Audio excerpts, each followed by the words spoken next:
अस्ति। ब्रह्मानन्दं परमसुखदं केवलं ज्ञानमूर्तिं द्वन्द्वातीतं गगनसदृशं तत्त्वमस्यादिलक्ष्यम् एकं नित्यं विमलमचलं सर्वधी साक्षिभूतं भावातीतं त्रिगुणरहितं सद्गुरुं तं नमामि। ॐ पार्थाय प्रतिबोधितां भगवता नारायणेन स्वयं व्यासेन ग्रथितां पुराणमुनिना मध्ये महाभारतम् अद्वैतामृतवर्षिणीं भगवतीम् अष्टादशाध्यायिनीम् अम्ब त्वामनुसन्दधामि भगवद्गीते भवद्वेषिणीम् यं ब्रह्मा वरुणेन्द्ररुद्रमरुतः स्तुवन्ति दिव्यैस्तवैः वेदैः साङ्गपदक्रमोपनिषदैः गायन्ति यं सामगाः ध्यानावस्थिततत्गतेन मनसा पश्यन्ति यं योगिनः यस्यान्तं न विदुःसुरासुरगणाः देवाय तस्मै नमः यस्यान्तं न विदुःसुरासुरगणाः देवाय तस्मै नमः। अपाने जुह्वति प्राणम् अपाने जुह्वति प्राणम् प्राणे पानं तथा परे प्राणे पानं तथा परे प्राणापानगतिरुद्ध्वा प्राणापानगतिरुद्ध्वा प्राणायामपरायणाः प्राणायामपरायणाः अपरे नियताहाराः अपरे नियताहाराः प्राणान् प्राणेषु जुह्वति प्राणान् प्राणेषु जुह्वति सर्वेऽप्येते यज्ञविदः सर्वेऽप्येते यज्ञविदः यज्ञक्षपितकल्मषाः यज्ञक्षपितकल्मषाः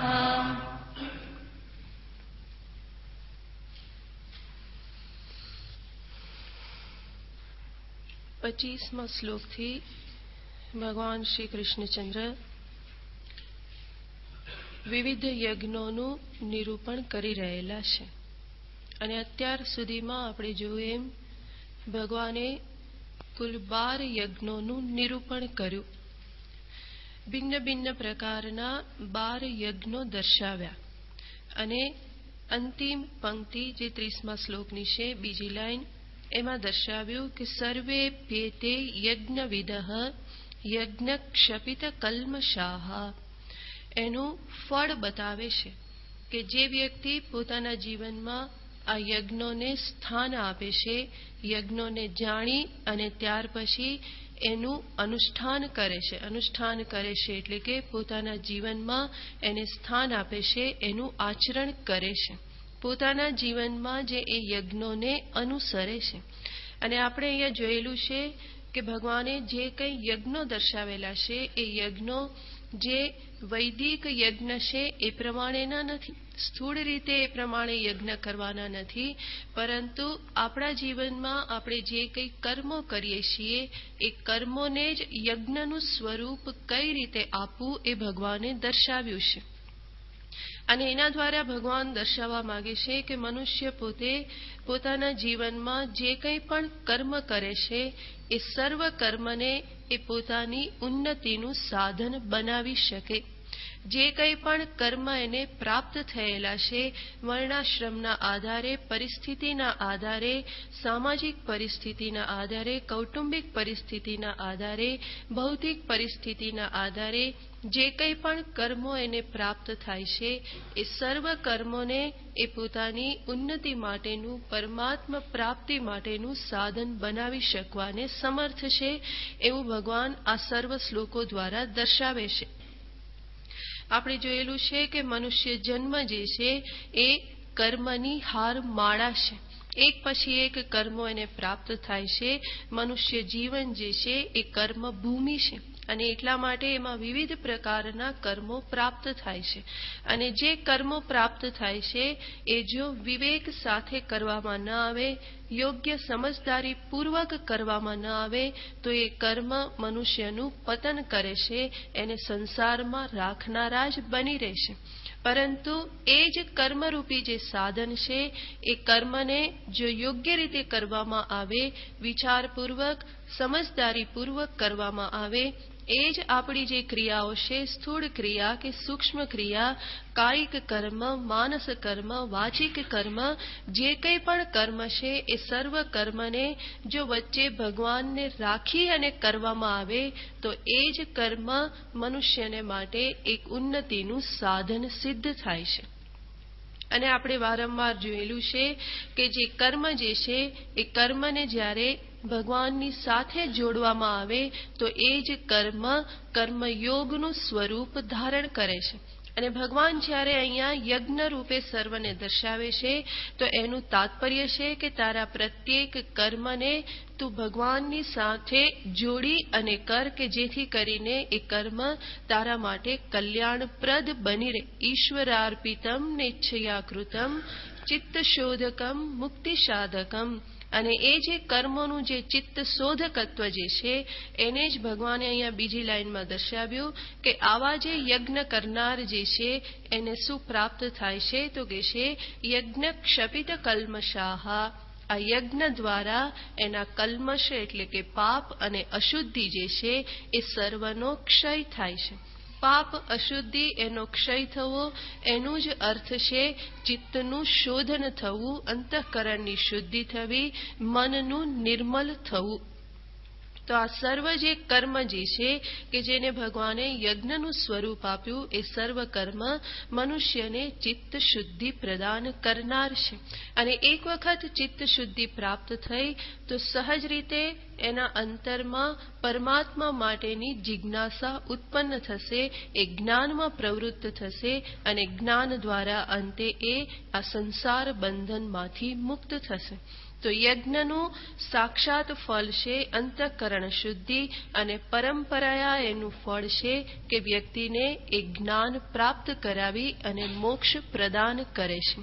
તો આ પ્રમાણે નિરૂપણ કર્યા પછી ભગવાન એ જ દર્શાવી રહેલા છે કે જે વ્યક્તિ પોતાના જીવનમાં પ્રાપ્ત કર્મોને યજ્ઞ સ્વરૂપે જે કરે છે, યજ્ઞ ભાવનાથી જે કરે છે એ વ્યક્તિ અંતે બ્રહ્મને પ્રાપ્ત કરે છે. તો પછીના શ્લોકમાં ભગવાન નિરૂપણ કરે છે. 31મો શ્લોક.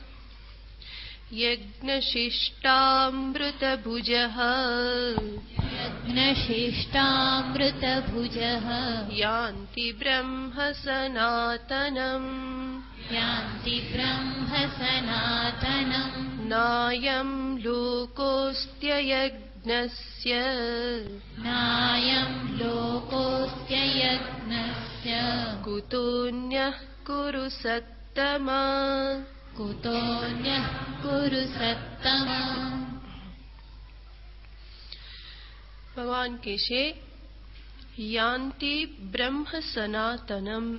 સનાતન બ્રહ્મની પ્રાપ્તિ કરે છે. કોણ પ્રાપ્તિ કરે છે તો કે છે યજ્ઞશિષ્ટ મૃતભુજ. યજ્ઞશિષ્ટ. યજ્ઞશિષ્ટ એટલે કે યજ્ઞ કર્યા પછી જે વધેલું છે એનું, એને કહેવાય છે યજ્ઞશિષ્ટ. શિષ્ટ એટલે બાકી રહેલું, બચેલું. તો યજ્ઞ કર્યા પછી જે કંઈ શેષ રહેલું છે, બાકી રહેલું છે, એને ભુજઃ એટલે કે ભોગવનાર. સર્વપ્રથમ યજ્ઞ કરે છે અને યજ્ઞ કર્યા પછી જે કંઈ શેષ રહેલું છે એને ભોગવનારાઓ, એને ભોગવનાર. અને ભગવાન આ જે યજ્ઞ કર્યા પછીનું જે શેષ જે વધેલું છે એને ભગવાન કહેશે કે શું છે? તો કહેશે અમૃત. એ શું છે? અમૃત છે. અને એવું જે અમૃત જે છે એનું ગ્રહણ કરી અને મનુષ્ય અંતે સનાતન બ્રહ્મની પ્રાપ્તિ કરે છે. તો યજ્ઞશિષ્ટ જે અમૃત છે, સાદા શબ્દોમાં કહીએ તો યજ્ઞ પ્રસાદ. યજ્ઞનો જે પ્રસાદ જે છે એ પ્રસાદને ગ્રહણ કરનારો, ભોગવનારો. એ અંતે બ્રહ્મને પ્રાપ્ત કરે છે. ફરી પાછું આપણે અહીંયા યાદ રાખવાનું છે કે યજ્ઞ પ્રસાદ એટલે ફરી પાછો કોઈ કુંડમાં હોમ થાય છે અને એમાંથી કઈ પ્રસાદ મળે છે એ ખાનારો એટલો જ માત્ર અર્થ નથી. એ પણ અર્થ છે, કારણ કે ભગવાને એ પણ એક યજ્ઞ દર્શાવ્યો છે, દૈવ યજ્ઞ. પણ સાથે સાથે સંક્ષેપમાં ભગવાન કહેશે કે જે કંઈ તને પ્રાપ્ત થાય છે એ તું બીજાને વહેંચી અને જ્યારે તું ખાય છે તો એના દ્વારા શું થાય છે? એનામાં ત્યાગની ભાવના આવે છે, સંયમની ભાવના આવે છે. એ પોતાની સાથે સમષ્ટિને પોતે જોડતો જાય છે, પોતામાં સમષ્ટિને સમાવતો જાય છે. અને એ સર્વ દ્વારા એનું જે અંતઃકરણ છે એ ઉદારતાને પ્રાપ્ત થાય છે, પ્રસન્નતાને પ્રાપ્ત થાય છે, નિર્મલતાને પ્રાપ્ત થાય છે. અને આવું જે અંતઃકરણ શુદ્ધ પ્રાપ્ત થાય, જે શુદ્ધ અંતઃકરણ પ્રાપ્ત થયેલું છે એમાં સહજ રીતે જ વ્યક્તિને બ્રહ્મ જ્ઞાન પણ પ્રાપ્ત થશે. તો ભગવાન કહે છે કે જે યજ્ઞ કર્યા પછીનું જે વધેલું છે, મનુષ્ય પોતે ધન કમાય છે અને એ ધન જે કમાય છે એમાં એને વાપરતા પૂર્વે જ્યારે એની પાસે આવે છે ધર્મના માર્ગે, એ પોતે ધન કમાય છે અને એનો ઉપયોગ કરતા પૂર્વે જ્યારે સમષ્ટિ માટે એનો જે ભાગ છે એ કાઢી અને પછી જો એનો ભોગ કરે તો એને કહેવામાં આવે છે યજ્ઞ પ્રસાદ. કારણ કે દ્રવ્ય યજ્ઞ દાનરૂપી પણ એક યજ્ઞ છે કે જેમાં મનુષ્ય સર્વપ્રથમ સમષ્ટિના ભાગને કાઢે છે અને એટલા માટે જ 5%, 10% એક તરફ રાખી અને પછી જે ધન પ્રાપ્ત થયેલું છે એનો પોતાના માટે ઉપયોગ કરવો. તો એ શું કહેવાય છે? એ યજ્ઞ પછી જે વધેલું જે છે એનો ઉપભોગ. એ જે ધન જે છે 75% ધન, 90% ધન કે 95% જે ધન છે એ ધન શું બની જાય છે? તો કે એ પ્રસાદ બની જાય છે. અને એને ભગવાન અહીંયા અમૃત શબ્દથી કહી અને દર્શાવે છે કે આ પ્રસાદ કે જે અમૃત રૂપ છે એનું ભોજન કરી, એનો ભોગ કરી અને મનુષ્ય અંતે અમરત્વની પ્રાપ્તિ કરે છે. બ્રહ્મ એટલે કોણ છે? જે અમૃત્યુ ધર્મ છે, જે અમર છે. તો અમૃતની પ્રાપ્તિ કરી, અમૃતનો ભોગ કરી અને એ અમર બ્રહ્મની પ્રાપ્તિ કરે છે. અહીંયા કંઈ પણ આપણે લઈ શકીએ. ભગવાને આપણને શરીર આપેલું છે, શરીર દ્વારા આપણે શ્રમ યજ્ઞ કરીએ તો જે શ્રમ કરીએ છીએ એ શ્રમ દ્વારા જે કંઈ પણ મને પ્રાપ્ત થાય છે એમાંથી ફરી પાછું હું સમષ્ટિ માટે કાઢું. શરીરમાં મને જે કંઈ શક્તિ પ્રાપ્ત થયેલી છે એ શક્તિનો ઉપયોગ હું માત્ર મારા માટે જ ન કરતા બીજા કોઈના માટે પણ હું એ શક્તિનો ઉપયોગ કરું તો મારી શરીર શક્તિ જે છે એનો પણ મેં યજ્ઞ કર્યો કહેવાય. અને શેષ શક્તિ જે છે એને હું મારા માટે ઉપયોગ કરું તો એ મારા માટે યજ્ઞ પ્રસાદ બની રહેશે. કોઈ પણ કર્મ કરું, મને એનું ફળ પ્રાપ્ત થાય તો બીજાનો ભાગ કાઢી અને પછી હું ગ્રહણ કરું. યજ્ઞ એટલે શું છે? આપણે કર્મયોગના વિચાર વખતે જોયેલું હતું કે યજ્ઞ એટલે આ સમષ્ટિમાં એક યજ્ઞ ચાલી રહેલો છે સમષ્ટિની સુસંવાદિતા જાળવી રાખવાને માટે જે કંઈ પણ કરવામાં આવે છે એને યજ્ઞ કહેવામાં આવે છે, એને જ ધર્મ કહેવામાં આવે છે, એ જ કર્તવ્ય છે, એ જ ડ્યુટી છે. તો જ્યારે મનુષ્ય એવી ભાવનાથી કરે છે, સમષ્ટિને સામે રાખી અને જ્યારે પોતાનું જીવન ગોઠવે છે, તો એ સમસ્ત જીવન એનું યજ્ઞમય જીવન થઈ જાય છે. અને એવું જે જીવન છે એ અંતે મનુષ્યને બ્રહ્મ જ્ઞાન સુધી પહોંચાડી દે છે, એ સનાતન બ્રહ્મની પ્રાપ્તિ કરે છે. તો જે યજ્ઞ કરનારો જે છે એને શું ફળ મળે છે એ દર્શાવ્યા પછી ભગવાન બીજી પંક્તિમાં દર્શાવે છે કે જે યજ્ઞ કરતો નથી એવી વ્યક્તિની શું ગતિ થાય છે, એને શું પ્રાપ્ત થાય છે. તો ભગવાન કહે છે કે નાયમ લોકોસ્તિ અયજ્ઞસ્ય. અયજ્ઞસ્ય એટલે કે જેના જીવનમાં કોઈ પણ પ્રકારના યજ્ઞને સ્થાન નથી. નથી એ દ્રવ્ય યજ્ઞ કરતો, નથી અતિથિ યજ્ઞ કરતો, નથી સ્વાધ્યાય કરતો, નથી એ તપ કરતો, નથી યોગ કરતો, કંઈ જ કરતો નથી. તો એવી જે વ્યક્તિ છે એને ભગવાન કહે છે અયજ્ઞ.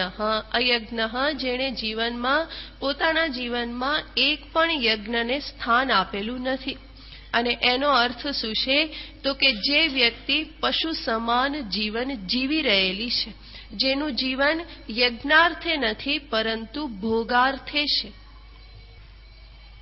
તો ભગવાને અનેક પ્રકારના યજ્ઞો દર્શાવ્યા છે. શારીરિક યજ્ઞ પણ છે, એમાં વાચિક પણ છે, માનસિક પણ છે, દ્રવ્યનો યજ્ઞ પણ છે. અનેક પ્રકારે યજ્ઞ દર્શાવ્યા છે. મનુષ્ય પોતે જે વિષય ભોગ કરે છે એ પણ યજ્ઞ છે, ઇન્દ્રિયોનો સંયમ પણ યજ્ઞ છે, મન સંયમ પણ યજ્ઞ છે, બધું જ યજ્ઞ છે. અને એવી કોઈ પણ વ્યક્તિ ના હોય કે આ 12 યજ્ઞમાંથી કોઈ પણ યજ્ઞને એ પોતાના જીવનમાં સ્થાન આપી શકવાને સમર્થ ના હોય. ભગવાને પ્રત્યેક મનુષ્યના જીવનને એવી રીતનું બનાવેલું છે કે આમાંથી કોઈને કોઈ યજ્ઞને પોતાના જીવનમાં જરૂર સ્વીકાર કરી જ શકે. અને છતાં પણ એ વ્યક્તિ જો પોતાના જીવનમાં યજ્ઞને સ્થાન નથી આપતી, આવા પ્રકારના સમષ્ટિને અર્થે જે કર્મો છે એને સ્થાન નથી આપતી, પોતાના જીવનમાં સંયમને સ્થાન ન આપે, ત્યાગને સ્થાન ન આપે, ધર્મને સ્થાન ન આપે, તો એવી વ્યક્તિને ભગવાન અહીંયા અયજ્ઞ શબ્દથી કહે છે. અને ભગવાન કહે છે કે એવી જે વ્યક્તિ છે એના માટે નાયમ લોકઃ, એના માટે આ લોક નથી. આ લોક નથી એનો અર્થ છે કે એવી જે વ્યક્તિ છે એ આ લોકમાં પણ સુખ શાંતિ પ્રાપ્ત કરી શકવાની નથી. આ જે લોક જે છે, જે મર્ત્યલોક કે જ્યાં એ અત્યારે જીવન જીવી રહેલો છે, એ વ્યક્તિ અત્યારે પોતાના જીવનમાં કોઈ પણ પ્રકારે સુખ શાંતિ પ્રસન્નતા પ્રાપ્ત કરવાની નથી. આપણને કદાચ પ્રશ્ન થાય કે યજ્ઞ ન કરનારા ભોગી લોકો, સ્વાર્થી લોકો, ધન લંપટ લોકો, કાળા ધોળા કરનારા બધા સુખથી જીવે જ છે ને, અને તમે કહો છો કે એને આ લોકમાં સુખ શાંતિ પ્રાપ્ત થવાના નથી. પરંતુ અહીંયા આપણે જોવાનું છે કે આપણે સુખ ત્યાં કોને કહીએ છીએ. માત્ર એ મોટા ઘરમાં રહેશે, ગાડીમાં ફરે છે, ધન છે, બંગલો છે, આ બધું છે, નોકર ચાકર છે, એટલા માત્રથી આપણે એને સુખી કહી દઈએ છીએ. પરંતુ ક્યારેક એની પાસે જઈ અને એના દિલને જો આપણે ઢંઢોળીએ તો એમાંથી શું બહાર આવવાનું છે? દુઃખ જ બહાર આવવાનું છે. હંમેશા એ કંઈક ને કંઈક કહેવાનું જ છે કે બધું બરાબર છે, પણ આવે એટલે સમજી જવાનું કે ત્યાં કંઈક ખામી રહેલી જ છે. અને જીવનમાં જેટલા પણ વધારે એટલા દુઃખો વધારે. અને આ પણની નિવૃત્તિ કેવી રીતે થાય? આ યજ્ઞ કર્મોથી થાય. પોતાના મનને સંતોષ પ્રાપ્ત થાય. આ યજ્ઞ કર્મથી, કર્મયોગ દ્વારા મનુષ્ય પોતાના જીવનમાં ત્યાગને સ્થાન આપે, સંતોષને સ્થાન આપે, તો એના જીવનમાંથી આ પણ ને તો ને એવું બધું જે છે એ બધું ઓછું થતું જાય. અને એ જેટલું ઓછું થાય એટલું જીવનમાં સુખ છે. કોઈ ધન કે બાહ્ય સંપત્તિ આ પણ કે તોને ઓછા કરી શકતા નથી. એને ઓછો કરનાર તો મનુષ્યનો વિવેક છે, મનુષ્યનો સંયમ છે, એની સમજદારી છે, એ જ એને ઓછા કરે છે. અને એ ઓછા થયા તો જીવનમાં સુખ છે. તો ભગવાન કહેશે કે જે ભોગી વ્યક્તિ છે, આ પ્રમાણે જે સ્વાર્થી જીવન જે જીવી રહેલો છે, એના માટે નાયમ લોકઃ, એના માટે આ લોકમાં સુખ શાંતિની સંભાવના નથી. આપણને જે સુખી દેખાય છે, કેવું સુખ છે? ક્ષણિક સુખ છે. થોડો વખત હસતો હોય અને ફરી પાછો એ રડતો પણ દેખાવાનો છે. પરંતુ કદાચ એ રૂમમાં મોઢું છુપાવીને રડી લેતો હોય અને બહાર હસતો રહેતો હોય, એટલા માટે આપણને થતું હોય કે આ માણસ તો બહુ સુખી છે. પરંતુ હકીકતમાં એવું હોતું નથી. જો અધર્મ કરી અને મનુષ્ય સુખી થતો હોય તો વેદ શાસ્ત્ર ખોટા પડી જાય. પરંતુ એવું ક્યાંય પણ જોવા મળતું નથી. બલકે ધર્મ માર્ગે જે પોતે ધન કમાય છે, થોડું પણ કમાય છે, એમાં પણ એ શાંતિથી જીવન જીવી શકતો હોય છે. અને એવા ઘણા બધા દ્રષ્ટાંતો આપણને જગતમાં જોવા મળે છે કે જેની પાસે વધારે પૈસો ના હોય, પરંતુ એ સર્વરૂપે એ સુખી હોય, એનું મન સંતુષ્ટ હોય, કુટુંબના સભ્યો તરફથી એને કોઈ તકલીફ ના હોય, બધા હળીમળીને રહેતા હોય. તો આજે બધું પ્રાપ્ત થાય છે એ ધર્મનું ફળ છે. અધર્મનું ફળ ક્યારેય પણ શાંતિ હોઈ શકે નહીં. અને એટલા માટે ભગવાન અહીંયા કહે છે કે જે અધર્મપૂર્વક જીવન જીવે છે, જે ભોગમય જીવન જીવે છે, જે સ્વાર્થમય જીવન જીવે છે, જે યજ્ઞને જીવનમાં સ્થાન નથી આપતો, એના માટે આ જીવનમાં સુખની વાત કરવી સંભવ નથી. જે કંઈ આપણને કદાચ જણાતું હોય એ વાસ્તવિક સુખ નથી, પરંતુ સુખનો આભાસ માત્ર છે. અને ભગવાન કહેશે કે માત્ર આ લોકમાં જ સુખ નથી મળતું એવું નહીં. ભગવાન કહેશે કુતઃ અન્યઃ, અન્ય લોકમાં તો પછી સુખ મળવાની વાત જ નથી. જ્યારે આ લોકમાં પણ અધર્મમય જીવન જીવવાથી સુખ પ્રાપ્ત નથી થતું, તો પરલોકમાં પણ પ્રાપ્ત નથી થવાનું. કારણ કે પરલોકની પ્રાપ્તિ કરવાને અર્થે, પરલોક એટલે કે સ્વર્ગાદી જે સુખમય લોક જે છે, એની પ્રાપ્તિ કરવાને અર્થે પણ આ જ જીવનમાં ધર્મને સ્થાન આપવું અનિવાર્ય છે. એની પ્રાપ્તિ કરવાને અર્થે આ જ જીવનમાં પુણ્ય કર્મ કરી અને ઘણું બધું પુણ્ય કમાવવાની અનિવાર્યતા છે. અને એના આધારે જ એને પરલોક મળવાનો છે. પરંતુ અહીંયા જ પાપમય જીવન જીવે, સ્વાર્થી જીવન જીવે, અધર્મમય જીવન જીવે, તો પછી પરલોક પ્રાપ્ત થવાની તો વાત જ દૂર રહી છે. પરંતુ એને શું પ્રાપ્ત થવાનું? વધારે ને વધારે દુઃખ પ્રાપ્ત થવાનું છે, અધોગતિ એની થવાની છે. અને જે અધોગતિ, જે બીજી યોનિ પ્રાપ્ત થવાની છે, એમાં સુખની કોઈ જ આકાંક્ષા નથી. કારણ કે અન્ય સર્વ યોનિ છે એ યોનિ કેવી છે? તો કે એ પાપનો ભોગ કરવા માટે જ અન્ય સર્વ યોનિ છે. પરંતુ મનુષ્ય જન્મ જે છે કે જે પાપ અને પુણ્યનું મિશ્રણ છે. અને સાથે સાથે મનુષ્ય જન્મ કે જે કર્મભૂમિ પણ સાથે છે, ભોગભૂમિ પણ છે અને સાથે કર્મભૂમિ પણ છે. અને કર્મભૂમિ છે એટલા માટે જ મનુષ્યની જવાબદારી અનેક ગણી વધી જાય છે. જે પશુનું જીવન જે છે, પશુને માટે તો કંઈ જ નથી, કુદરત જ એનું સંચાલન કરે છે. અને એટલા માટે પશુએ પોતાના જીવનમાં સંયમ પાળવાની જરૂર નથી. પેલા કૂતરાએ એકાદશી કરવાની જરૂર નહીં, કારણ કે એને તો ખાવાનું મળ્યું તો મળ્યું, ના મળ્યું તો એકાદશી થઈ જવાની છે. અને જેટલું એને મળે છે એટલું એ ખાઈ લેવાનો છે. અને એનાથી આગળ એ વધવાનો નથી. કારણ કે કુદરત દ્વારા જ એનું નિયંત્રણ થવાનું છે. કે પછી કોઈ પશુએ પોતાની પાસેથી ત્યાગ કરવાની જરૂર નથી, દાન કરવાની જરૂર નથી. કારણ કે પશુ કંઈ સંગ્રહ કરવાનું નથી. સંગ્રહ કરવાની વૃત્તિ મનુષ્યની છે. અને એટલા માટે જ ત્યાગ કરવો એ મનુષ્યનો ધર્મ છે. બેફામ ભોગ મનુષ્ય કરી શકે છે. અને એટલા માટે જ સંયમ ધારણ કરવો એ મનુષ્યનો ધર્મ બની રહેશે. તો જે કંઈ ઉચ્છૃંખલ વૃત્તિઓ જે છે, એ વૃત્તિઓને સંયમિત કર્યા સિવાય મનુષ્ય મનુષ્યત્વને પ્રાપ્ત પણ નથી કરતો. તો મનુષ્યએ મનુષ્ય બનવા માટે પોતાના જીવનમાં ધર્મને સ્થાન આપવું, સંયમને સ્થાન આપવું, ત્યાગને સ્થાન આપવું, આ બધું જ અનિવાર્ય બની રહેશે. અને મનુષ્ય જીવન પ્રાપ્ત થયા પછી પણ જો મનુષ્ય આ સર્વ પ્રત્યે જાગૃત ના રહે, આ સર્વ વસ્તુઓને પોતાના પોતાના જીવનમાં જો એ સ્થાન ન આપે તો એ મનુષ્ય નથી બનતો, બલ્કે એ મનુષ્ય શરીરમાં પણ પશુરૂપ જ છે. અને જે વ્યક્તિ પોતાના જીવનમાં યજ્ઞને સ્થાન આપ્યા વગર જે જીવન જીવે છે એ તો હકીકતમાં પશુ કરતા પણ વધારે હલકું જીવન જીવે છે. કારણ કે પશુ તો પોતાની પાસેથી કંઈ બીજાને નુકસાન નથી પહોંચાડવાનું, પરંતુ મનુષ્ય પોતાના એવા જીવન દ્વારા, અધર્મમય ભોગમય જીવન દ્વારા એ સમષ્ટિને નુકસાન પહોંચાડે છે. કારણ કે એક મનુષ્ય તરીકે એની જવાબદારી છે, અને જવાબદારીમાંથી ચ્યુત થાય તો જરૂર એણે પોતાના કર્મનું ફળ ભોગવવું જ પડે. તો જે પશુ છે એના માટે કોઈ જવાબદારી નથી, જ્યારે મનુષ્ય માટે અનેક જવાબદારી છે. એનું ઉન્નતિ સાધવાની પણ જવાબદારી છે, સમષ્ટિની સાથે તાલમેલ સાધવાની પણ જવાબદારી છે, સમષ્ટિની સ્થિતિ જાળવી રાખવાની પણ મનુષ્યની જવાબદારી છે. આ બધી જ જવાબદારી મનુષ્યને પ્રાપ્ત થાય છે, અને એટલા માટે પ્રાપ્ત થાય છે કે એની પાસે આડા રસ્તે જવાનું પણ સામર્થ્ય છે. જે કંઈ સામર્થ્ય પ્રાપ્ત થયેલું છે એના દ્વારા મનુષ્ય ઉન્નતિ પણ સાધી શકે છે, અને અવળા માર્ગે જઈ સમષ્ટિને નુકસાન પણ પહોંચાડી શકે છે. અને એટલા માટે જ એની જવાબદારી વધી જાય છે. કોઈ પશુ કે પંખી સમષ્ટિને નુકસાન પહોંચાડવાના નથી.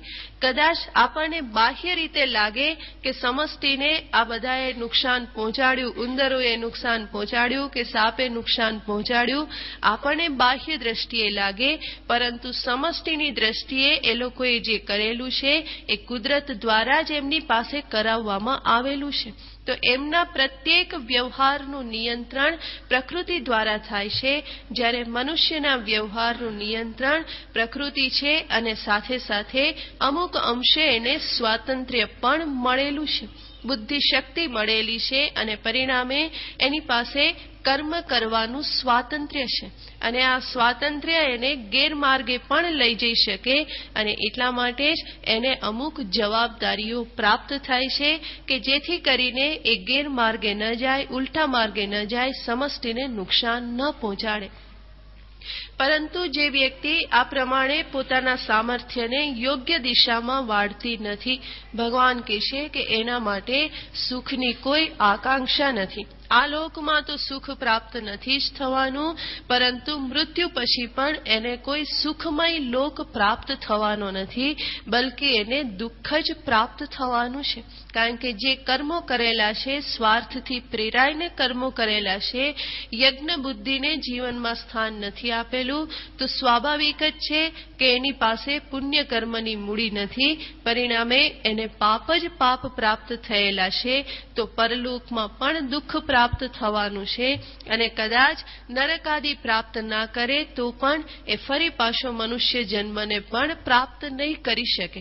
કારણ કે જ્યારે મનુષ્ય જન્મ પ્રાપ્ત થયો ત્યારે એણે મનુષ્ય જન્મનો જે રીતે ઉપયોગ કરવો જોઈએ એ પ્રમાણે એણે કરેલો નથી, અને એટલા માટે જ સ્વાભાવિક રીતે ફરી પાછો એ એનાથી વંચિત રહી જશે. અને મનુષ્ય જન્મ આપણે જોયેલું છે એ પ્રમાણે પાપ અને પુણ્ય બંનેનું મિશ્રણ છે. અને જો એ સ્વાર્થ પ્રેરિત જ કર્મો કરે તો એના જીવનમાં પાપની જ વૃદ્ધિ થવાની છે, પાપ પુણ્યનું મિશ્રણ રહેવાનું નથી, અને પરિણામે ફરી મનુષ્ય જન્મ પણ પ્રાપ્ત નહીં થાય. તો આ જીવનમાં તો સુખ પ્રાપ્ત નથી, પરંતુ આ જીવન પૂરું થયા પછી અન્ય જીવનમાં પણ એ સુખને પ્રાપ્ત નથી કરતો. તો ભગવાન આ બંને પરિસ્થિતિનું નિરૂપણ કરી અને ભગવાન સૂચવવા માંગે છે કે યજ્ઞ કર્મ જે છે, પોતાના જીવનને યજ્ઞમય બનાવી દેવું એ મનુષ્યને માટે કેટલું બધું અનિવાર્ય છે. એટલું જ નહીં, મનુષ્ય જો એ પ્રમાણે જીવન જીવે તો એમાં એનું જ કલ્યાણ છે, એ ઘણું બધો મહાન લાભને પ્રાપ્ત કરે છે. યજ્ઞ કરનારો સનાતન બ્રહ્મની પ્રાપ્તિ કરે છે, અને યજ્ઞ ન કરનારો આ જીવનમાં અને પરજીવનમાં પણ દુઃખ જ દુઃખને પ્રાપ્ત કરે છે. યજ્ઞ શબ્દ આપણે બરાબર યાદ રાખવાનો કે યજ્ઞ એટલે હોમ હવન આદિ માત્ર નથી, પરંતુ યજ્ઞનો સામાન્ય અર્થ આપણે જોઈએ તો કર્મયોગ, અથવા તો પોતાની ઉન્નતિને માટે કરવામાં આવતી કોઈ પણ પ્રકારની સાધના, એને ભગવાન અહીંયા યજ્ઞ શબ્દથી કહી રહેલા છે. હજુ આગળ પણ ભગવાન આ જ યજ્ઞ કર્મ અને એનું ફળ દર્શાવતા કહેશે. 32મો શ્લોક. એવં બહુવિધા યજ્ઞાઃ એવં બહુવિધા યજ્ઞાઃ વિતતા બ્રહ્મણો મુખે વિતતા બ્રહ્મણો મુખે કર્મજાન વિદ્ધિ તાન સર્વાન કર્મજાન વિદ્ધિ તાન સર્વાન એવં જ્ઞાત્વા વિમોક્ષ્યસે એવં જ્ઞાત્વા વિમોક્ષ્યસે.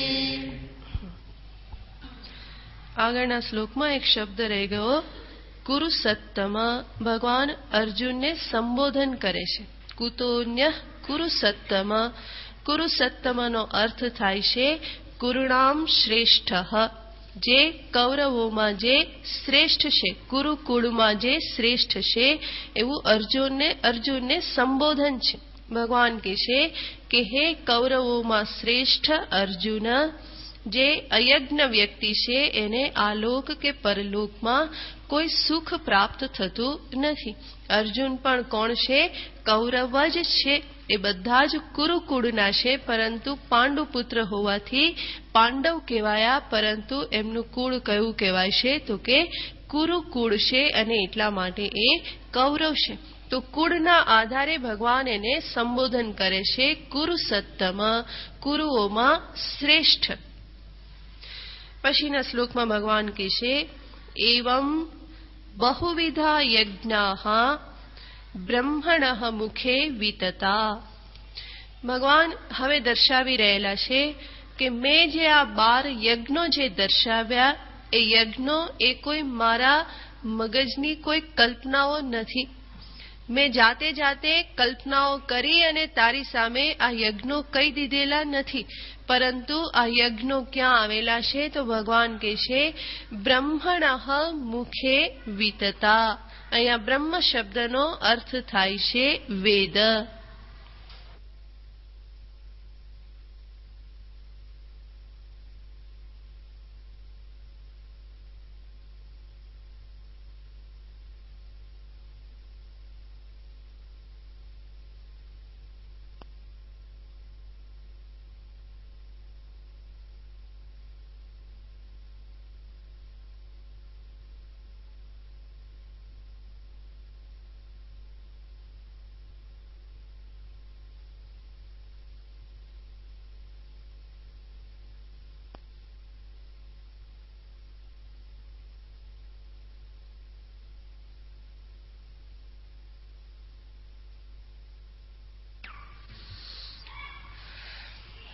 ત્રીજા અધ્યાયમાં પણ એવો એક શ્લોક આવેલો હતો કે જ્યાં બ્રહ્મ શબ્દનો અર્થ વેદ થતો હતો.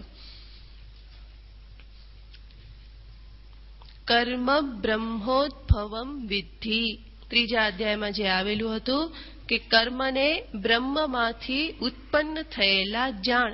તો બ્રહ્મમાંથી કર્મ ઉત્પન્ન થયા એનો અર્થ હતો વેદમાંથી કર્મને ઉત્પન્ન થયેલા જાણ. તો બ્રહ્મ શબ્દનો અર્થ વેદ થાય છે આ શ્લોકમાં. કારણ કે આ જે કઈ કર્મો કે યજ્ઞો જે છે એ ક્યાં કહેવામાં આવેલા છે? તો કે વેદમાં કહેવામાં આવેલા છે.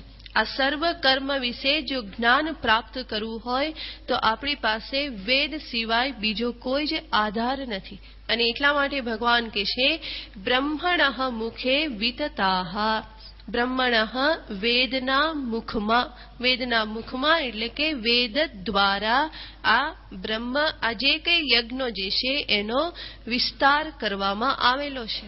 અને ભગવાન કહે છે એવં બહુવિધા યજ્ઞાઃ. ભગવાન કહે છે કે મેં તો 12 જ યજ્ઞો દર્શાવ્યા, પરંતુ વેદમાં તો બહુવિધાઃ બહુ પ્રકારાઃ, અનેક પ્રકારના યજ્ઞો દર્શાવવામાં આવેલા છે. અનેક પ્રકારની ઉપાસનાઓ, અનેક પ્રકારના સાધનો એટલે કે સાધનાઓ, અનેક પ્રકારના યજ્ઞો વેદમાં દર્શાવવામાં આવેલા છે. અને એ બધા કેવા છે? તો કે અનંત છે. જેનો કોઈ અંત નથી, એટલા પ્રકારની ઉપાસનાઓ દર્શાવેલી છે, એટલા જ યજ્ઞો દર્શાવેલા છે. ભિન્ન ભિન્ન યજ્ઞો, યજ્ઞ કર્મ, એનું ફળ, આવું અનેક પ્રકારે દર્શાવવામાં આવેલું છે. તો ભગવાન કહે છે કે એવમ બહુવિધા યજ્ઞાઃ, અનેક પ્રકારના યજ્ઞો વેદમાં દર્શાવવામાં આવેલા છે. વિતતાઃ એટલે કે એનો વિસ્તાર કરવામાં આવેલો છે. અને એ સર્વ યજ્ઞ કેવા છે? તો ભગવાન કહે છે કર્મજાન તાન સર્વાન વિદ્ધિ, તાન સર્વાન કર્મજાન વિદ્ધિ.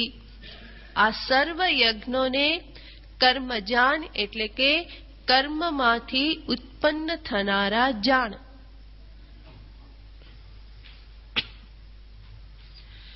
કર્મમાંથી ઉત્પન્ન થનારા એનો અર્થ છે કે આ સર્વ યજ્ઞ જે છે એ કેવા છે? તો કે કર્મરૂપ યજ્ઞ છે. એનો અર્થ છે કે આ સર્વ યજ્ઞ જે છે એને જાણવા માત્રથી કામ નથી ચાલવાનું, પરંતુ જાણી અને એ યજ્ઞોને કરવા પડે છે. તો શારીરિક કર્મ, વાચિક કર્મ કે પછી માનસ કર્મ, કોઈક ને કોઈક પ્રકારે કર્મ કરવા પડે, અને તો જ આ યજ્ઞનું અનુષ્ઠાન થયું કહેવાય.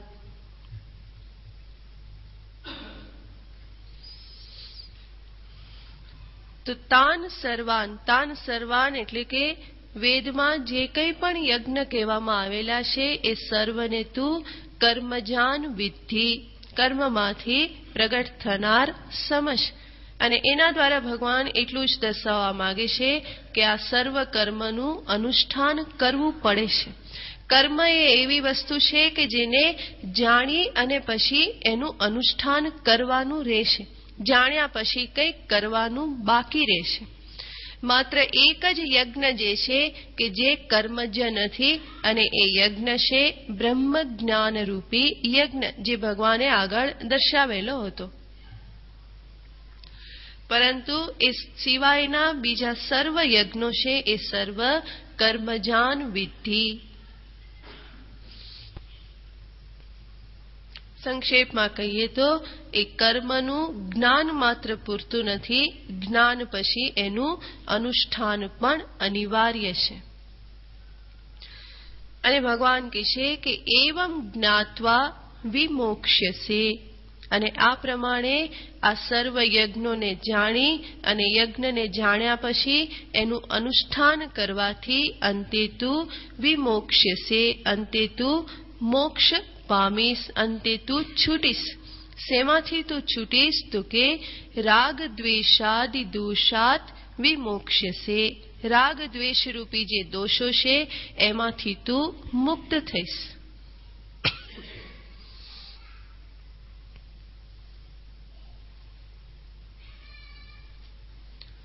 એનો અર્થ છે કે આ સર્વ કર્મો જે છે એ કર્મોને જાણી એનું અનુષ્ઠાન કરી અને તું અંતઃકરણની શુદ્ધિને તું પ્રાપ્ત કરીશ. એટલે કે રાગ દ્વેષાદી જે દોષો છે એ દોષોથી તું મુક્ત થઈશ. અને રાગ દ્વેષાથી દોષોથી મુક્ત થઈ અને ધીમે ધીમે તું અંતે જ્ઞાનને પ્રાપ્ત કરીશ. અવિદ્યા નિવૃત્તિ પૂર્વક તું પરમ મોક્ષની ઉપલબ્ધિ કરીશ.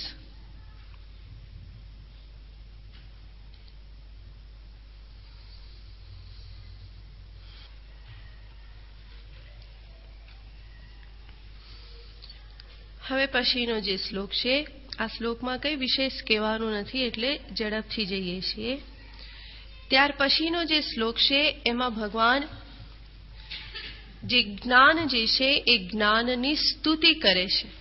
જ્યારે આ યજ્ઞનો વિષય જ્યારે પ્રારંભ થયો ત્યારે આપણે પૂર્વ ભૂમિકામાં જોયેલું હતું કે ભગવાન અહીંયા આધ્યાત્મિક ઉન્નતિ માટેના વિવિધ સાધનો દર્શાવી રહેલા છે, અને એ જ સાધનાને ભગવાને યજ્ઞનું રૂપ આપેલું છે. અને ત્યારે આપણે જોયેલું હતું કે ભગવાન સર્વ સાધનોને આ પ્રમાણે યજ્ઞનું રૂપ આપી અને નિરૂપણ જે કરે છે એની પાછળનું તાત્પર્ય છે કે સર્વ દર્શાવી અને અંતે ભગવાન દર્શાવવા માંગે છે કે આ સર્વ સાધનોમાં શ્રેષ્ઠ સાધન જ્ઞાન યજ્ઞ છે. તો એને દર્શાવવા માટે જ આ વિષયનો પ્રારંભ થયેલો હતો. અને ત્યારે આપણે જોયેલું હતું કે ભગવાન જ્ઞાન અને જ્ઞાની આ બંનેની સ્તુતિ કરે છે. તો પૂર્વ ગૃહસ્થ જ્ઞાની અને નિવૃત્તિ જે માર્ગી જે જ્ઞાની છે એ બંનેની સ્તુતિ કરેલી હતી. અને ત્યાર પછી ભગવાન જ્ઞાનની સ્તુતિ કરવા માંગે છે. એ જ્ઞાનની સ્તુતિને અર્થે જ આ યજ્ઞરૂપી જે વિષય છે એને પ્રારંભ કરેલો હતો. અને એ જ પ્રયોજનને ભગવાન આ શ્લોકમાં દર્શાવી રહેલા છે. 33મા શ્લોકમાં શ્રેયાન દ્રવ્યમયાદ્યજ્ઞાત જ્ઞાનયજ્ઞઃ પરંતપ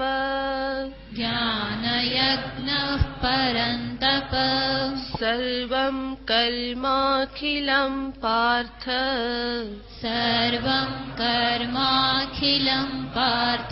જ્ઞાને પરિસમાપ્યતે.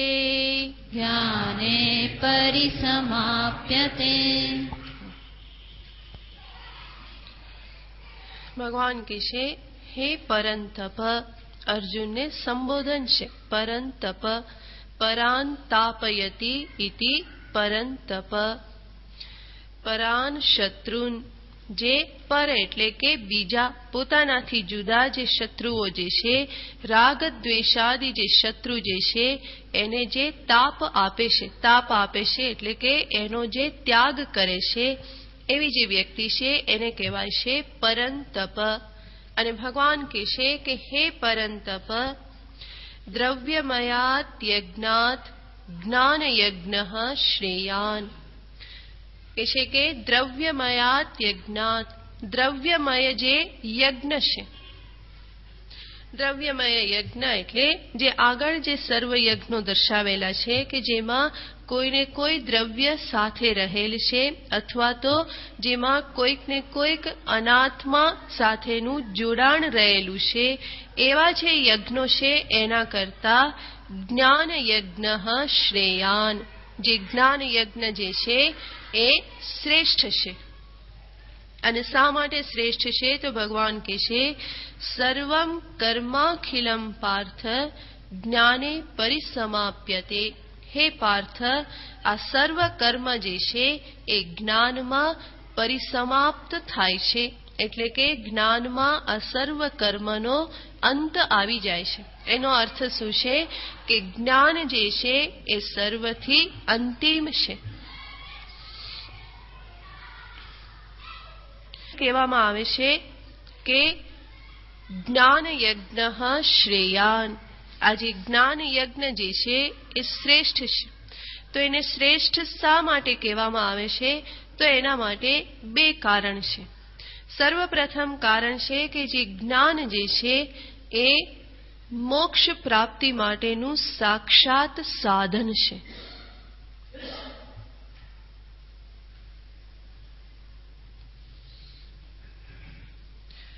મોક્ષ માર્ગની સાધનામાં અનેક સાધનો રહેલા છે, અનેક પ્રકારની સાધના રહેલી છે. પરંતુ જે જ્ઞાનરૂપી જે સાધન છે અથવા તો જ્ઞાન સાધના જે છે એ સાક્ષાત સાધન છે. સાક્ષાત સાધનનો અર્થ છે કે જેનો પ્રયોગ કર્યા પછી તાત્કાલિક ફળ પ્રાપ્ત થાય છે. મારે જે ફળ જોઈએ છે એ ફળ આ સાધનના ઉપયોગથી તરત જ પ્રાપ્ત થાય છે. તો એને કહેવાય છે સાક્ષાત સાધન. અને એ સિવાયના જે કઈ સાધનો છે એને કહેવાય છે સહકારી સાધન અથવા તો પરંપરયા સાધન. એક છે સાક્ષાત અને બીજા છે પરંપરયા. સાક્ષાતનો અર્થ છે સીધું, અને પરંપરા એટલે સીધું નહીં પરંતુ વચ્ચે કંઈક આવે છે. સાક્ષાત એટલે ડાયરેક્ટ અને પરંપરા એટલે ઇનડાયરેક્ટ સાધન છે. તો જે જ્ઞાન જે છે એ સાક્ષાત સાધન છે કે જે જ્ઞાન પ્રાપ્ત થયા પછી મોક્ષ પ્રાપ્તિને અર્થે બીજું કંઈ કરવાનું રહેતું નથી. જે કર્મ જે છે એ પરંપરાયા સાધન છે. કર્મ દ્વારા પ્રાપ્ત થાય છે અંતઃકરણની શુદ્ધિ, અને અંતઃકરણની શુદ્ધિ એટલે કે કર્મ જે છે એ આપણને જ્ઞાન માટે અધિકારી બનાવે છે. કર્મ જ્ઞાન સુધી પહોંચાડે છે અને જ્ઞાન અંતે મોક્ષ સુધી પહોંચાડે છે.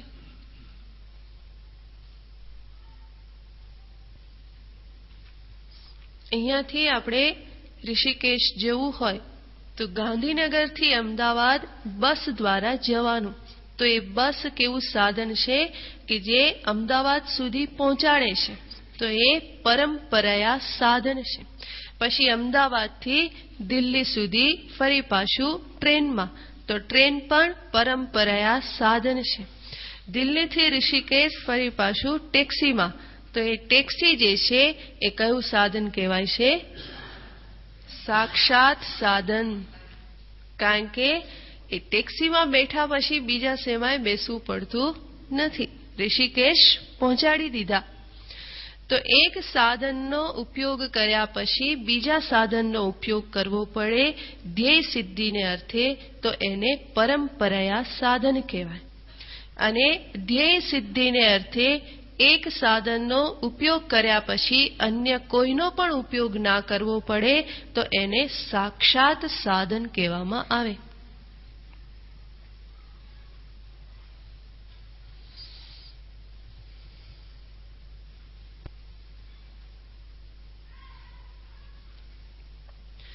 તો ભગવાન જ્યારે કહેશે કે જ્ઞાન યજ્ઞ શ્રેયાન, તો ત્યાં ભગવાન દર્શાવવા માંગે છે કે આ જે જ્ઞાન જે છે એ એક સાક્ષાત સાધન છે અને અન્ય સર્વ જે છે એ પરંપરાયા સાધન છે.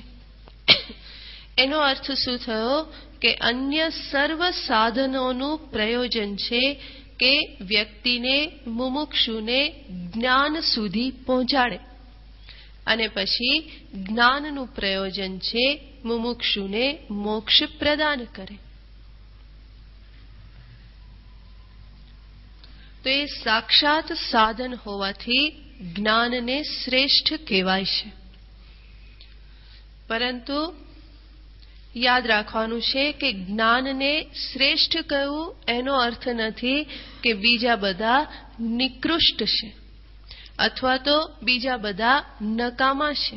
એ નિરર્થક છે એવો જરા પણ અર્થ નથી.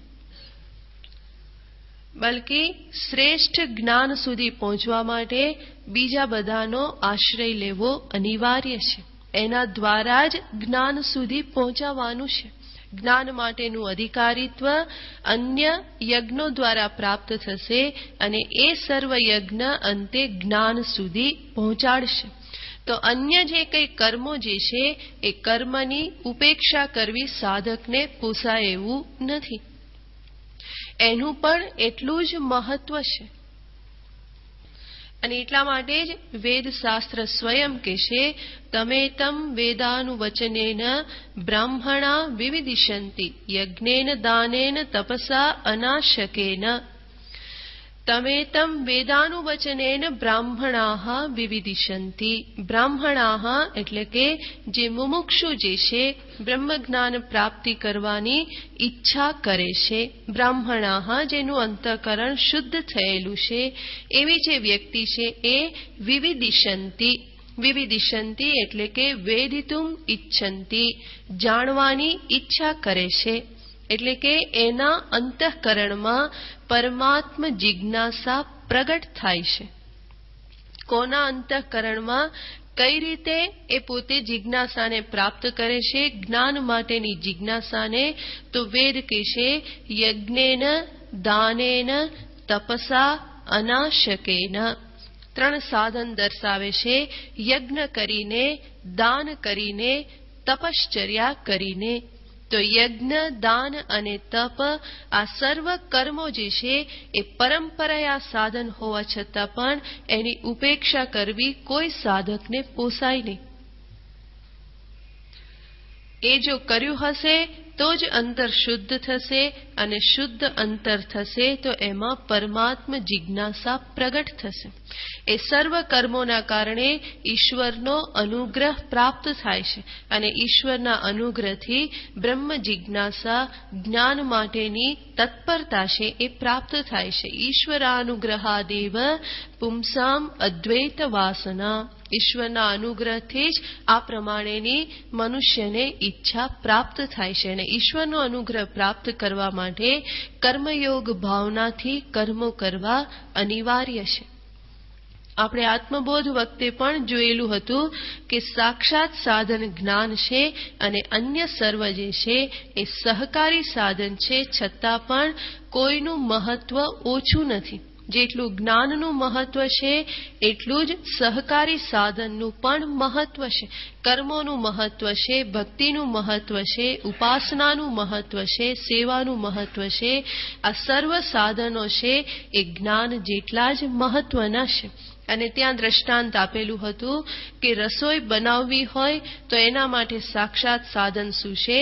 અગ્નિ છે એ સાક્ષાત સાધન છે. પાકસ્ય વહ્નિવજ જ્ઞાનમ. જે વહ્નિ અગ્નિ જે છે એ રસોઈને માટે સાક્ષાત સાધન છે. પરંતુ માત્ર અગ્નિથી કામ ચાલે એવું નથી. અગ્નિને માટે ફરી પાછો ગેસ પણ જોઈએ, દિવાસળી પણ જોઈએ, અને રસોઈ પકાવવા માટે વાસણ જોઈએ, જલ જોઈએ, સામગ્રી જોઈએ. માત્ર અગ્નિ હોવાથી રસોઈ પાકી જવાની નથી, પરંતુ સાથે સાથે બીજું બધું જ હશે, પણ જો અગ્નિ નહીં હોય તો રસોઈ બનવાની નથી. અને અગ્નિ એક વખત પ્રાપ્ત થઈ, બીજા બધા સાધનો છે, અને અગ્નિ પ્રાપ્ત થઈ તો ત્યાર પછી બીજું કંઈ સાધન અપનાવવાની જરૂર નથી. અને વધારે અનુભવનું આપણે જો દ્રષ્ટાંત લઈએ તો આપણને ભૂખ લાગે છે, અને ભૂખ લાગે છે ત્યારે આપણે ભોજન માટે પ્રવૃત્ત થઈએ છીએ. અને ભોજન માટે જ્યારે પ્રવૃત્ત થઈએ છીએ ત્યારે આપણને ફળ શું જોઈએ છીએ? ભૂખમાંથી નિવૃત્તિ, અથવા તો બીજા શબ્દોમાં કહીએ તો તૃપ્તિ. બરાબર? જ્યારે પણ ભોજન કરીએ છીએ તો આપણને જોઈએ છે તૃપ્તિ, ક્ષુધા નિવૃત્તિ, તૃપ્તિ જોઈએ છે. અને આ તૃપ્તિરૂપી ફળ આપણને ક્યારે પ્રાપ્ત થાય છે? ભોજન શરૂ કર્યું, ગરમા ગરમ રોટલીઓ આવે છે. એક રોટલી ખાધી, બીજી ખાધી, ત્રીજી ખાધી, ચોથી, પાંચમી, છઠ્ઠી. બરાબર? આટલી ગરમા ગરમ કીધી ને એટલે. તો એક પછી એક રોટલી આપણા પેટમાં જાય છે. અને સાતમી રોટલી પણ આપણે શરૂ કરી, અને સાતમી રોટલી પૂરી થઈ અને તરત જ અંદર હવા હતી એ બહાર આવી ગઈ, ઓડકાર આવી ગયો, અને પરિણામે શું થયું? બસ. એ બસ જે તૃપ્તિ જે થઈ એ કઈ રોટલીથી થઈ? સાતમી રોટલી. બરાબર? તો સાતમી રોટલી છે એ તૃપ્તિ માટે શું છે? સાક્ષાત સાધન. અને બાકીની 6 રોટલી તો સાવ નકામી, હે ને? કારણ કે તૃપ્તિ તો શેનાથી થઈ છે? સાતમી રોટલીથી જ. તો બાકીની 6 શું કરવા ખાવી? આપણે કહી દેવાનું, રોટલી બનાવે ત્યારે એને કહેવાનું કે તું 6 બનાવી લે, સાતમી મને આપજે કે. કારણ કે સાતમી રોટલીથી જ તૃપ્તિ પ્રાપ્ત થાય છે. પણ સાતમી રોટલીથી અરે તો હું જવાબ આપું છું, પૂછ્યું નહીં મેં. તો રોટલી, સાતમી રોટલી છે એ સાક્ષાત સાધન છે તૃપ્તિરૂપી ફળ પ્રાપ્ત કરવા માટે. પણ સાતમી રોટલી ક્યારે કાર્ય કરે છે? જ્યારે પહેલા 6 અંદર નાખેલી હોય ભરેલું હોય 6 થી, તો પછી 7મી રોટલી કામ કરે. તો 6 રોટલી છે એ પણ એટલી જ મહત્વની છે. 6 રોટલીનો સહકાર છે, એટલા માટે 7મી રોટલી તૃપ્તિરૂપી ફળ પ્રદાન કરે છે. તો 6 જે રોટલીઓ જે છે એ પરંપરાયા અથવા તો એ સહકારી સાધન છે, અને 7મી રોટલી છે એ સાક્ષાત સાધન છે. પણ મહત્વ કોનું છે?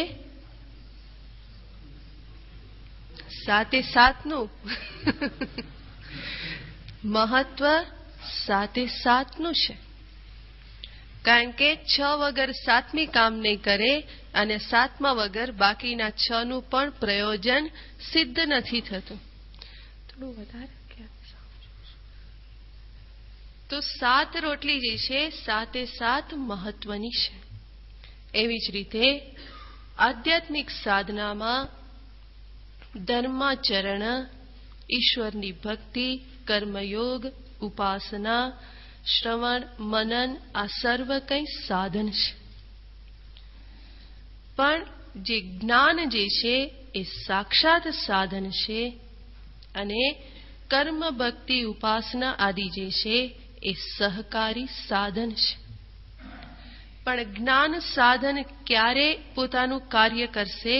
જ્યારે પૂર્વ સાધન દ્વારા અંતઃકરણ શુદ્ધ થયેલું છે, તો જ્ઞાન છે એ અંતઃકરણમાં પ્રકાશિત થશે. જો અંતઃકરણ શુદ્ધિ નહીં હોય તો વેદાંતની વાતો એ વાતો માત્ર જ રહેશે. વેદાંત જ્ઞાન નહીં બને, પરંતુ વેદાંત વાત માત્ર રહેશે.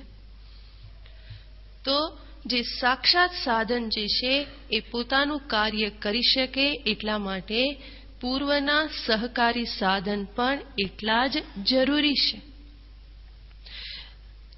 બંનેનું મહત્વ સરખું છે, છતાં પણ 7મી રોટલીને શ્રેષ્ઠ કહેવામાં આવે છે, કારણ કે તૃપ્તિરૂપી ફળ પ્રાપ્ત થયું. એવી જ રીતે અહીંયા પણ સર્વ સાધનોનું મહત્વ છે, છતાં પણ જ્ઞાનને શ્રેષ્ઠ કહેવામાં આવે છે, કારણ કે એના પછી મોક્ષરૂપી ફળ પ્રાપ્ત થાય છે. અને સાથે સાથે બીજું કારણ છે કે સર્વ સાધનોનું મહત્વ સરખું હોવા છતાં પણ જ્ઞાનને શ્રેષ્ઠ કહેવામાં આવે છે. એનું એક પ્રયોજન છે કે જેથી કરીને સાધક વચ્ચે ક્યાંય અટકી ના જાય, પરંતુ જે શ્રેષ્ઠ સાધન, અંતિમ સાધન જે છે ત્યાં સુધી પહોંચવાનો એ પ્રયત્ન કરે.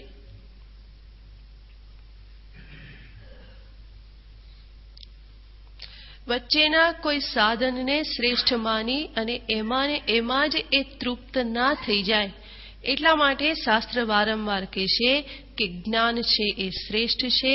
જ્ઞાનાદેવતુ કૈવલ્યમ મૃતે જ્ઞાનાત ન મુક્તિ. આવા વાક્યો શાસ્ત્ર વારંવાર કહેશે. તો ભગવાન પણ જ્યારે અહીંયા કહેશે કે અન્ય યજ્ઞ કરતા જ્ઞાન યજ્ઞ શ્રેષ્ઠ છે, તો એનું તાત્પર્ય છે કે જ્ઞાન યજ્ઞ પછી તાત્કાલિક મોક્ષરૂપી ફળની પ્રાપ્તિ છે. અને સાથે સાથે ભગવાન સૂચિત કરવા માંગે છે કે અન્ય સર્વ યજ્ઞોનું અનુષ્ઠાન પણ તું જીવનમાં કર, પરંતુ એ સર્વ યજ્ઞો દ્વારા અંતે તારે ક્યાં પહોંચવાનું છે? જ્ઞાન યજ્ઞ સુધી પહોંચવાનું છે. તો વચ્ચે ક્યાંય સાધકની પ્રગતિ અટકી ના જાય, એ વચ્ચે ક્યાંય અટકી અને તૃપ્ત ના થઈ જાય, અટવાઈ ના જાય, એટલા માટે ભગવાન કહેશે જ્ઞાન યજ્ઞ શ્રેયાન. અને સાથે સાથે ભગવાન શ્લોકની બીજી પંક્તિમાં બીજું પણ કારણ આપે છે કે જ્ઞાન શા માટે શ્રેષ્ઠ છે. તો કે છે, હે પાર્થ, સર્વમ કર્માખિલમ જ્ઞાને પરિસમાપ્યતે. સર્વમ કર્મ, બીજું કારણ ભગવાન આપે છે કે જ્ઞાન એટલા માટે શ્રેષ્ઠ છે કે જ્ઞાનમાં સર્વ કર્મની પરિસમાપ્તિ થાય છે. અને કર્મોની પરિસમાપ્તિ થવી એનો અર્થ છે સંસારની પરિસમાપ્તિ. કારણ કે સંસાર એટલે શું છે? કર્મ જ છે. તો એની સમાપ્તિ, એની શાંતિ જ્ઞાનમાં છે. એટલા માટે પણ જ્ઞાન શ્રેષ્ઠ છે. આ બીજા કારણને વિશેષ વિસ્તારથી પછી જોઈશું. ઓમ પૂર્ણમદ પૂર્ણમિદં પૂર્ણાત પૂર્ણમુદચ્યતે પૂર્ણસ્ય પૂર્ણમાદાય પૂર્ણમેવાવશિષ્યતે. ઓમ શાંતિ શાંતિ શાંતિ. હરિ ઓમ. શ્રી ગુરુભ્યો નમઃ. હરિ ઓમ.